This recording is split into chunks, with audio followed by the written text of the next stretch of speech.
adem, Gimana? Asrep. Hah? Nek ana angin ini nongkrongnya aja bilang adem. Kenapa? Anget. Kita badannya akan anget. Kok susah masuk kayak gitu? Ngendikane piyai kene. Seling-selingi Mbak Tatin Mbak Elisa presiden, Mbak Tatin Mbak Elisa presiden ngene. Oke. Oh ya ngono. Iki karo maca panyuwunan-panyuwunan. Salam-salam saking mbiyanipun kadang kula. Mbiyanipun Mas Damar Sasongko saking Karanggedhe Boyolali. Oh ya, Menika atur salam kagem mbiyanipun para sanak kadang Pamong Mitra ing lenggah wonten ing Ngempon. Mugi pinaringan kawilujengan lan karahayon. Nyuwun lagu Podang Kuning kagem para warga masyarakat ing nyekar mangke Mbak Elisa. Oh ya. Lan menika ugi wonten para kadang TTL saking Sentolo. Iya, iki termasuk penggemar Mbak Tatin. Hadir kepareng derek ngestreni lumantar live streaming. Oh iya, iki channel loro bebarengan.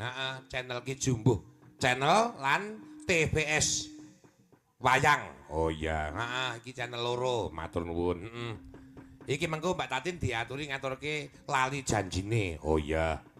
Lan iki uga ana panyuwunan saka kadang-kadang pandemen PKJS ngersakaken Mbak Laras ngaturaken setunggaling lelagon inggih menika Ula Tampar. Oh iya. Ditaosi ya diselingi Mbak Elisa Mbak Tatin men ambil napas, Mbak Laras mandhap panggung yo ngaturaken tembangan. Klintong-klintong numpak andong ngepel klingklong.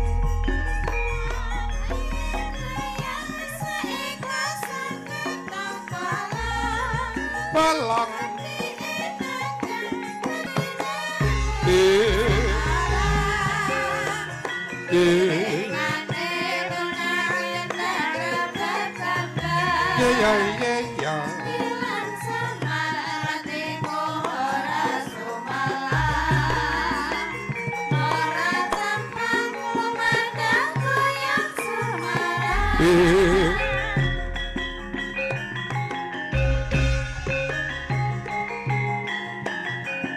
Gepak gendung rada rene nak. Salam. Rada rene wilujeng dalu nak. Nggih, sedeng dalu. Sowan wonten ing Kelurahan Ngempon Bergas Kabupaten Semarang. Nggih. Ngempon Bergas Kabupaten Semarang. Nggih niki antusiase napa warga mriki niki lho. Kebak pelwau niku pelwau mriki lho. Kebak yang dinantikan Mbak Elisa Mbak Tatin. Mbak Elisa, Mbak Tatin lan kanca-kanca kabeh no. Nggih. Ning iki sing perlu kita acung jempol ini. Pripun? Penonton akeh, tenang. Nah iki sediane penikmat budaya yo ngene iki. Nggih. Ora kaya non dhewe yo. Nek nggon dhewe iki piye? Wah, gerge jejer ngono. Wah, dangdut padalang. Kok dalange kok yang cangkem ngono barang. Lah nek dalang kon ra kok cangkem juk piye? Lah iya ning yo ora apa-apa dhewe sing baku dhewe ngibadah budaya kok. Nggih. Iki ana panyuwunan kok saka para kanca-kanca. PKJS saka Grabak, saka Rejosari Sanggeran ngersake ana lagu loro pilih. Ana Tresno Sisih Hasta karo Ula Tampar. Apa sing ngetokake? Ula Tampar, Pak. Ula Tampar. Oh, nggih. Oh, pelok nggih. Iki kok Dik Agung melu nusul rene to? Heeh, ngarang kuwi penggemar maos mlebu nang tas kendang ya. Malah cosplay dadi anu memedi. Niki monggo sing mirsani sami lenggah sedanten lho jejer rajin ngono kae. Iki Pak D barang ya rawuh rene. Pak D Ahmadi oh nggih. Pak D Ahmadi, Pak D Jito. Pak D Jito nggih, Pak D Jito. Libur sing kaya genthong barang ya teko kaya Mbak Yune dhewe. Sik kula niku pelawau nggih ngeling-eling asmane sinten to? Yulipur. Oh alah. Mbak Lipur. Mbak Yulipur. Lah wong saiki tambah ngenomi ngono. Ha iya ora sing mau kaya bergedel ngono.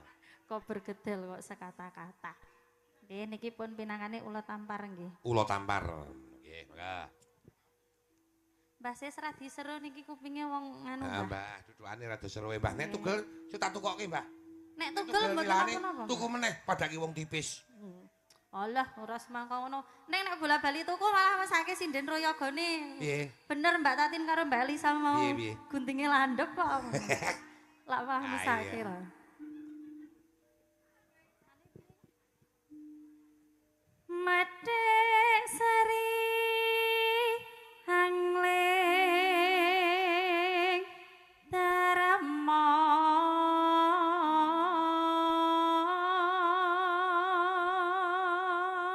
Iki ya karyane Mbah Haji Sukron Suwanda ya ta. Nggih.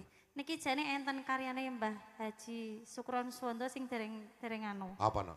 Apem dawet judul iki. Sesuk digarap. Ya. Apa apa? Apem dawet. Dawet to? Dawet. Oh ya wis nek dawet ora apa-apa. Ah ngopo? Aku ngertine ora dawet e. Apa? Aku tujune lambemu, nek lambene Tati wis geseh. Lah nek Mbak Tatin piye? Wah mesti apa? Wis ngono. Apem dawet to, Mbak? Ana crita tingkae ula kalih Ana cerita tingkae ula kalih ula loro. Iya. ingkang samya jemberaya Ingkang sami Jumburayu tegese bercinta, ula loro ki bercinta. Ki kok kisahe kaya nganu ya. Kisahe sing nyaron biyen. Kisahe sing nyaron biyen. Heeh, iya. Sing kuwi lho, terus saiki ya gek nganu meneh kasmaran meneh. Iya. Ketok-etoke ndingkluk. Nek saiki ora wani kan nyebut karo aku muni Kang Mbuh ora wani nek Lah terus ora wani Pak Mbuh ngono saiki. oh, biasane karo kula meninok wae wingi kok muni Dik Laras ngono ki. Nek saiki ora wani. Lah terus Hari ini ora wani. Mau wis wani nyilirke wedang kae ngono. oh, kaya meni nggo Kang unjukane ngono to mau. Sang Maru, saiki etok-etok ndingkluk padahal pel mau ki asline mlirak-mlirik mawon lho sing nyaron sing siji. Iya. Kayak bogi arek sing ndi to Pak? Arek sing meni Dik Laras Kang Jumbuh apa arek sing ndi? Jenenge ula tampar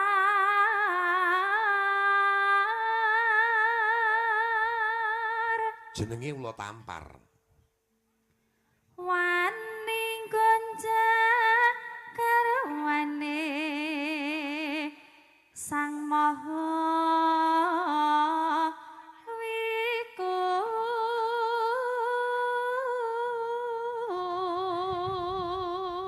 Wani gonjak garwane Sang Mahawiku. Gonjak ki maksude bajul ya ta? bajul. Ah persis kuwi karo sing nyaron kowe. Iya. Arek sing endi arek sing kowe apa sing kae? Tak tarik. Malah menyebutkan merek. Anangge sang Nagaraja.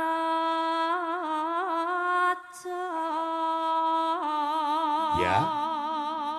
Nanonino sasilih nyinaga kini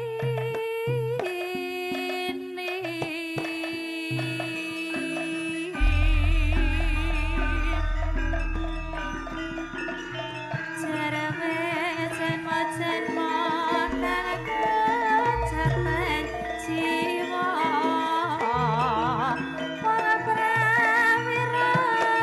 wong prawira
Nduk.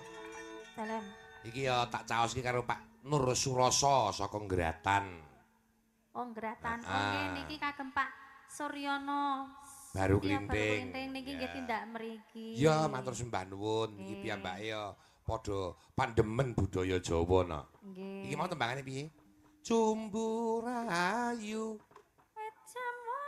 wit jam 8 nganti meh jam 3. Wah, jan. Ana jam 8 tekan jam 3. Wah, nek cara aku wis. Ngopo? Apa isih nganu apa? Wah. Gaya jam 8 tekan jam 3. Ayo dadak pesen sing mbonang. Alah mau wis ngunjuk jamu ning kono to? Sapa? Jenengan.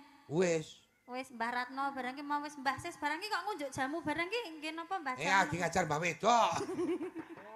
Kula ki manut jamune iki jamu apa ana maksude sing tunjuk iki lho. Ayo sorengan jare.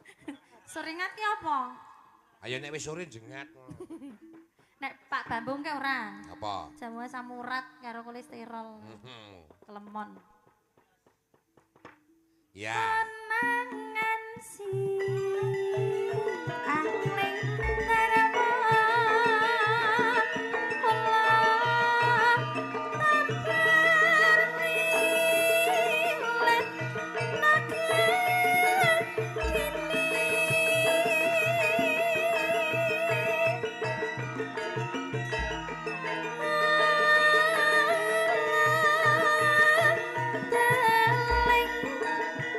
Awas.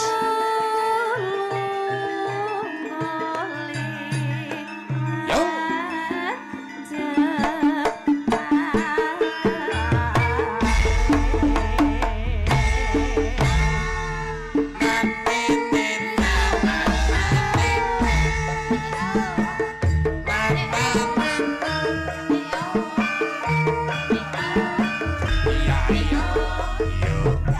Iya, iya.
Sembah nuwun, sembah nuwun.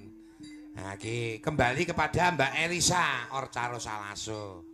Iki mau ana panyuwunan saka penyanyi Mas Damar Sasongko ngersake lagon Podang Kuning. Iya, Mbak Tatin mengko diaturi ngaturke apa kuwi lali janjine lan Oh nggih. Nggih. Siap. Nggih.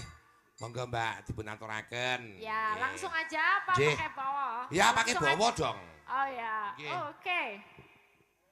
Pakai bawa. Bawane monggo terserah lho Mbak Elisa arep nguyai aku. Kok nguyai itu Tegese apa? nguyai ki ora arep mbumboni. Oke. Ya bawaannya aja no. Oh nggih. Nadyan wujud temong paksi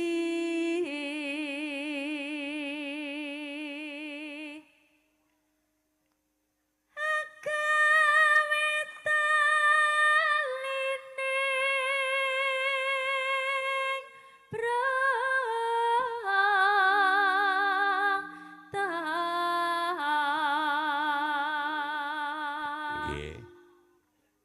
alus manis neng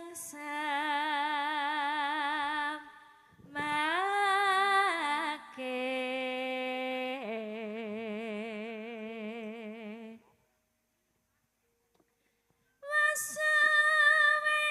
wasawenggan kung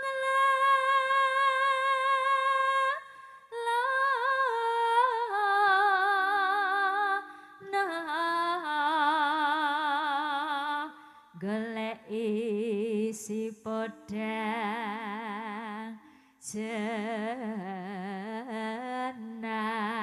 jenar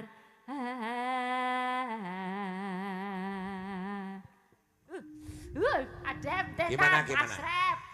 Hah? Nek ana angin ini nonggone aja bilang adem. Kenapa? Anget kita badannya akan anget. Kok bisa masuk kayak gitu? Oh, ngendikane piyai kene. Jadi kalau Ada angin seperti ini, anget-anget oh ya, gitu. anget, panas. Yo enggak, yo teteh. Adem. Soalnya saya habis dari tempat panas Pak Jum, jadi Sama sih. terasa dingin. Di situ enggak terasa. Saya di sini lho. Angger pas ngadep ngene iki, angin melembung ngene iki. Aku wedi. Kok melembung? Oh itu dari situ. Oh, dadi wut terus kelirim lentelung ngene iki. Enggak kelingan enggak dibolong-bolong aja. Biar anginnya us gitu loh. Kon nggak nyari meneh. Enggak. iba bunga henga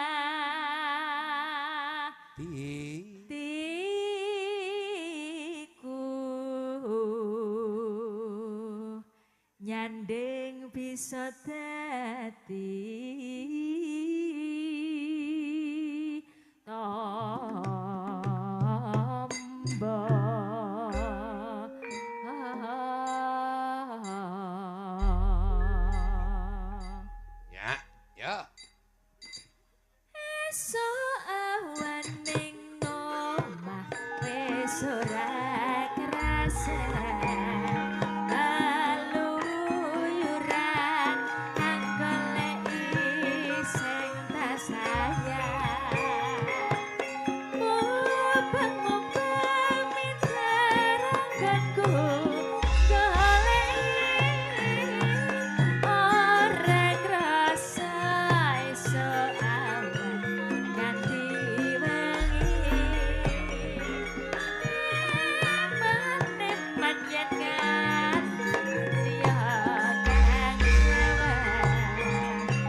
nuwun nggih. Gantian Mbak Tatin. Ya, mau ana panyuwunan lali janjine mau dicaosake. Halo Mbak Tatin. Ya, Nah, wah masih semangat ya Mbak Tatin. masih dong. Wah, luar biasa panjen yo menjunjung nganu kesemangatane Mbak Tatin ini luar biasa kok. Tak kira orang menjunjung aku. Sapa? Tak kira. Wong kok sening nek junjung ngene iki lho kok. Mbok menawa. Oh, junjung kowe padha wae junjung gentrong. Ya, gendrong sampeyan kok gendrong. Nah, tenan aku ki wingi lak liwat apa ki ndandake blangkon ya to. Nek Mas Badawi kae. Bantul oh, liwat Kasongan. Kok ono gentong nang kono aku elingan Tatin. Koyo Tatin to iki aku ngono. Terus? Ning Kasongan ki ono gentong bentuke kaya kowe lho, Din. Masa gentong kok semene? Ya sakmono kuwi. Wis tau kemblukan gentong apa urung? Ora pengen kemblegang aku. Ambleki ngono. Iya. Napa niki? Lali janjine lho. Sendiri? Eh? Sendiri apa sama Sinden? Ya sendiri, sendiri. Oh, sendiri. Engko bar iki nggih karo sinden-sinden. Nggih. Ngagem bawa mboten? Iya no. Oh, ngagem. Heeh, ngagem. Nggih. Ora nganggo ki isis ya. Ora nganggo klambi. Iya. Iki angine luar biasa nggih niki pas mangsa kesongo. Ada apa sasi kesongo. Heeh. Mangsa kesongo iki wayahe apa to, Pak? Limbukan. Heeh. Iki bawane lali aku. Dina Minggu kang tak anti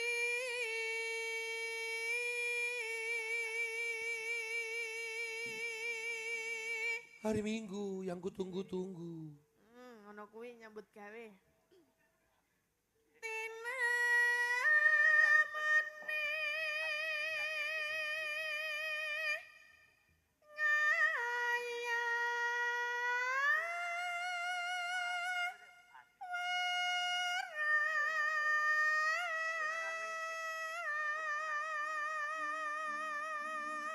Ternyata hanya PHP. Apa PHP? Kaya ngerti-ngerti ya PHP. Ayo ngerti wae. Apa jel PHP? Ayo apa wis ngerti kowe. Alah apa? Kok ngurus ta kowe? PHP ngerti apa? Apa nek kowe? Pemberi harapan palsu. Nah, ayo kuwi mung koyo ngono ki kok betot Alah, diterangake. ra iso, muni wae ra iso.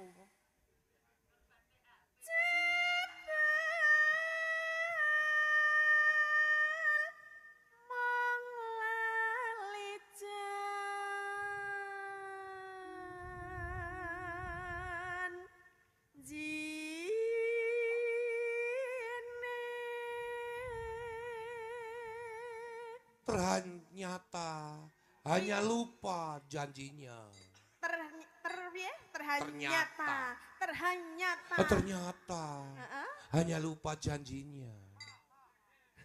Ternyata cuman pembohong no kok lupa janjinya. Wong lali janjine kok. Oh iya, karmo. Anane pijer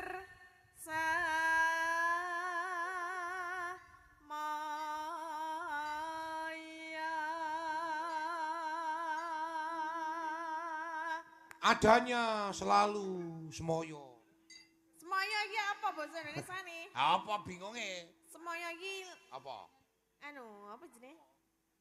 Apa? Lupa. Nah. Anane gur mengi apa mbuh rarti. Gur ngapusi kok dalange ngapusi. Aku ngapusi apa Hah?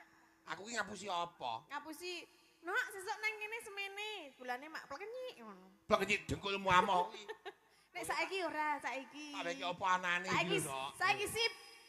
Sip dengkulmu kuwi. Biyen. Biyen nek angger semene langsung ngono. Tekan ngendi iki mau? Anane pijer semoyo. Heeh, anane pijer semoyo. Tekan ngempon yo. Penontonnya yang jak gelut iki ya. Mesti ya ngempone ya. Tekan ngendi tekan ngempon jarene. Bawane bro, bawane. Oke, siap. Aja do gelut ya. Oh Pak Budi ta. Wah, Pak Budi tak gelut dhewe kene. Pak Budi ki Ibu Budi. Pinter golek alasan.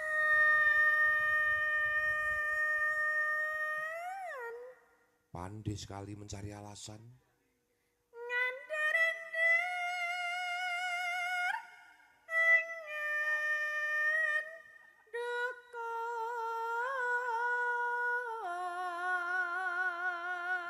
Pagi, Jal, ayo. Ngandar-andar ki pokoke ya. Ngandar-ngandaran Menumpuk-numpuk. Tak kira nek tidurnya mendengkur ngono ya. Nah kowe. Ngore. Cahayu-ayu kok turu kok. Kuluk. Kok yo ndelokke wong turu. Ayo, mbok kebenekke kemule bojomu kok mboten wani mengkal ngono. Mengkal kok jaran. Ayo gelut meneh ya, dalange kan marai gelut kok ya iki. Aku wis ora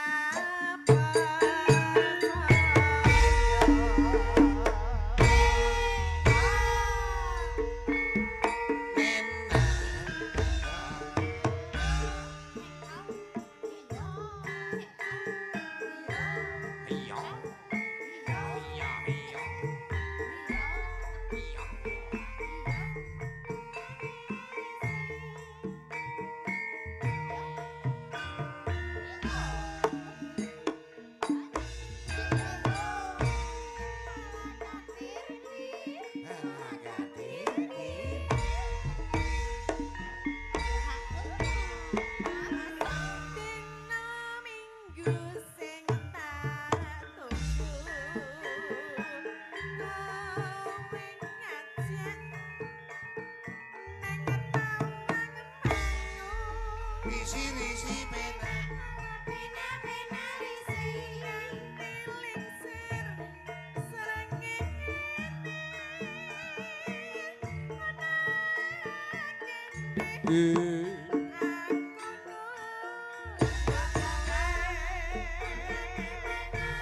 Anak kambing saya. SMS rambalasi. Yen tak telepon malah Pak Marani. Ala pena-pena Risi mangkel aku.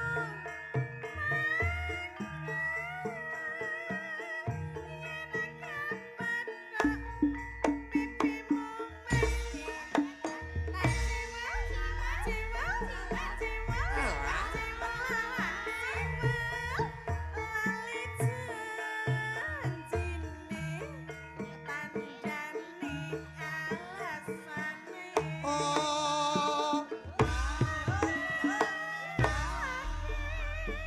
Garuda.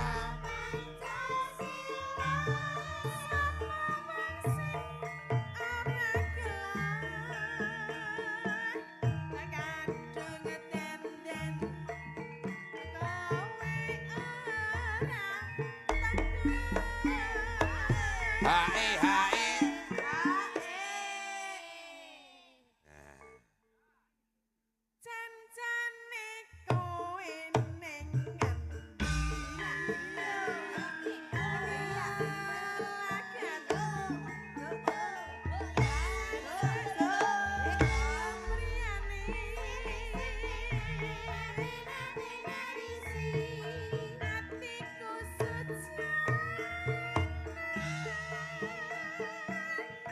Yo.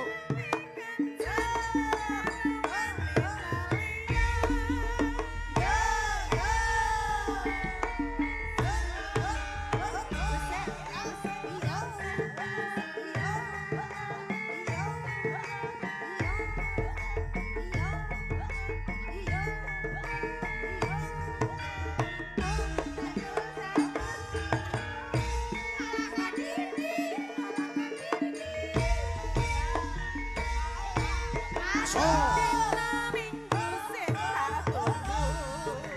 Si.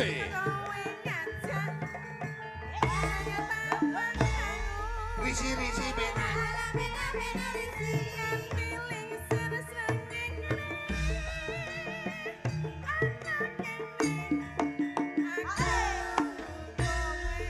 Mana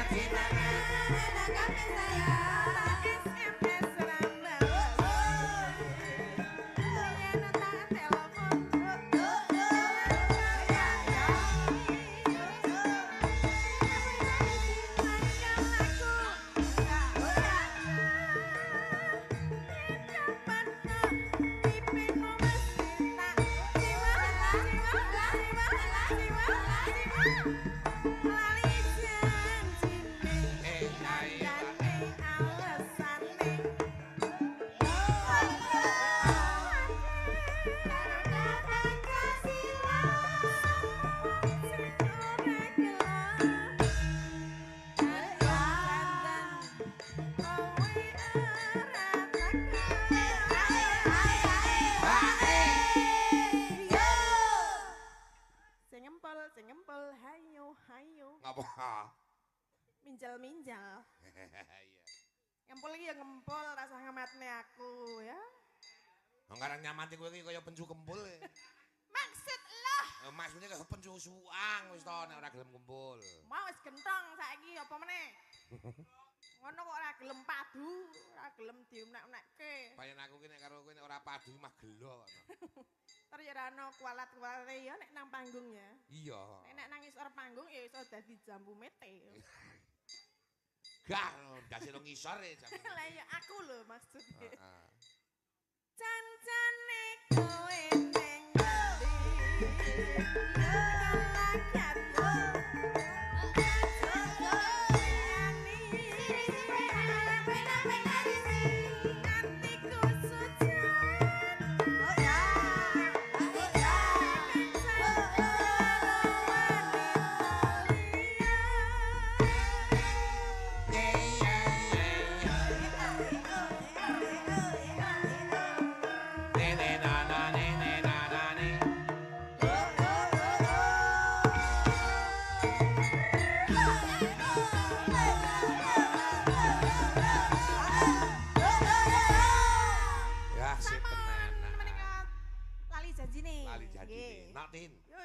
Iki agar muni sowan nang Semarang iki gek iki lho nok ngepasi Tatin wayangan karo aku karo Mbak Elisa iki sing tak gendong iki ya weweane mamak lho.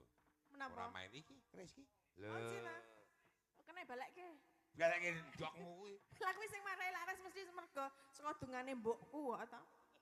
Kok ora matur. Ora makmu ki nek karo aku tresno kok kowe kok wani karo aku kualat kowe ora. Ya terima kasih nggih. Maksudnya ya lantaran mamaku juga aku bisa seperti ini. Dongane wong tua iki mandi. Mandi banyu mili lho no. Heeh. Ya sampean karo Mbak Lisa dikancani karo presiden telu. Oke, tak siap. terus lakon. Ayo iki dari Mbak Hindi, Mbak Riris dan Mbak Tri. Manda bertiga. Ayo bersama Mbak Elisa. Konsultasi tembangnya arep apa? Arep sing tembangan garapanin dangdut apa arep kepiye? Monggo dicaoske. Nah. Lagune napa Pak Bu? Dangdut. Oke. Dangdut apa ya? Hah? Hah? Lara jelas kok. Hai. Apa Mbak Elisa? Lagunya apa? Supaya nanti taren karo presiden-presiden. Apa kok metenteng kaya piala? Apa? Baru-baru boleh, lagu yang baru-baru boleh. Iki wong alame alam kalau mongso dangdut iki jadulan. Apa nak Tri? Sing dangdut. Heeh. Jaluke nggih ta, dangdut ta?